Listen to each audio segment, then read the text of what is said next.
Scientists in Australia have received a massive military grant to fuse human brain cells with AI. One scientist involved saying the project, quote, merges the fields of artificial intelligence and synthetic biology to create programmable biological computing platforms.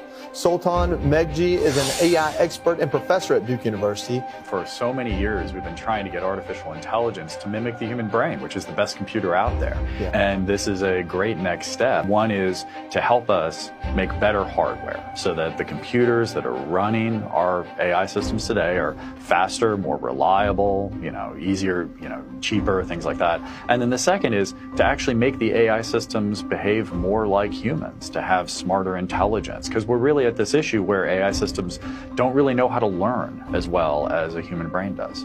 These programmable brain cells, are they carbon-based biological matter? So they have a computer chip that mimics how a human brain operates. And then in some cases, you have actual biological cells that, look not too dissimilar from a human or a pig. Amazon, Google, Meta, Microsoft, OpenAI. What are the kind of moral problems here? If you take this a step further and talk about growing biological matter that can be used as a brain for a computer, and now you have these companies kind of saying, we're going to do a safety code.